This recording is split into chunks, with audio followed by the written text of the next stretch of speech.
Hey there everyone, it's Haz here again and with another Salmon Run video, and today I will introduce you to a somewhat accurate DPS tier list or chart that helps me create my weekly reports for Salmon Run, but there's a catch to it that you should know, so don't just mindlessly use it. When it comes to a stage and weapons rotations, the number one tip that is usually looked for is which weapons are good against which bosses and how to use them, especially if it's a weapon you haven't played before or you aren't proficient with, so you can choose your fights carefully and not jump into a hot situation you can't climb out of because of low DPS to splat the salmonids in time.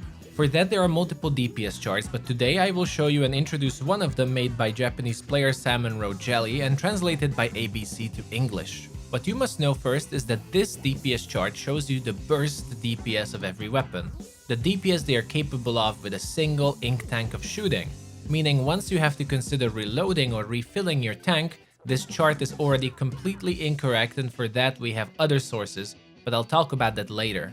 The structure of this really long and well-made pictures is that on the left side you will find all the weapons and their damage values. In some cases, if it's a dually or a roller, you will find multiple numbers too for their different firing modes to make sure you can pick the right ones. But the most important part of this chart is actually found on the very top of it, that I bet no one ever looks at because the numbers are way more interesting. The main purpose this chart was created for is in fact to double check which bosses the weapons are useful against, and you can see each little white notch on it represents the DPS required to splat a salmonid boss, and we have big shots, steelheads, drizzlers, maws, and flipper floppers listed. Note that the flipper flopper listed is representing it without painting the ground, so splitting them in the air with the armor.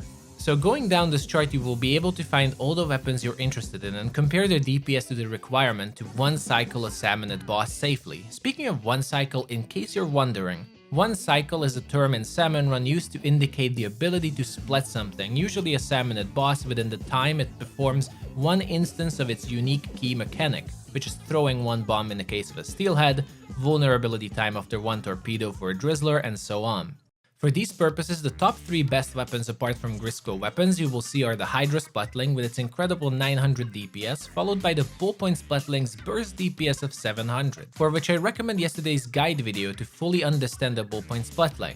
And let's see the Dapple Dualies as third with its 600 DPS after rolling, quickly followed by the 2 new Splatanas that have theoretical DPS, so not 100% accurate, but they are incredibly powerful too. And all of these weapons are capable of splitting a flipper flopper in the air, for instance. Now remember again that this chart was made with pure burst DPS in mind, and the moment you decide that you have to refill your ink tank, this whole chart flies out the window, or at least most of it will become inaccurate. And to give you an example, the Reflux 450 is somewhat a middle ground weapon, maybe a bit better weapon on this chart, but isn't necessarily one you would turn your head around for. But when you consider ink recharging, it becomes one of the best weapons for consistent DPS in Salmon Run. Now of course these are all values based on theoretical DPS and in perfect vacuum, which is never the case in Salmon Run, and in the end you will have to evaluate all situations by yourself when and how is the best to use each gun's DPS. For instance, when you know your weapon's DPS and you're near Cohozuna, you should evaluate whether there are eggs nearby or not, and depending on your burst or consistent damage of your gun,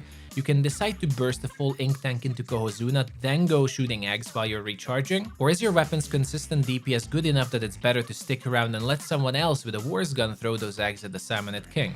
Or in another very common scenario, knowing the DPS of your weapon is a very good opportunity to decide whether you should be the one kiting Cohozuna in the first place. Is your gun capable of doing good DPS or not? Or would your kiting then be much better suited for finding those golden eggs instead? And last but not least, of course, big shots. This burst charge is a very good indication what to expect going to the shore dealing with those big shots, and if you can handle them fast without getting into too much danger and camping on the shore. Keep in mind though that Roller's DPS on this chart is quite misrepresented, as rolling damage is not shown, where the Dynamo Roller's rolling damage is possibly also one of the highest theoretical DPS if used properly. Hope this information was useful everyone. As always, subscribe for more Salmon Run content. Good luck and take care.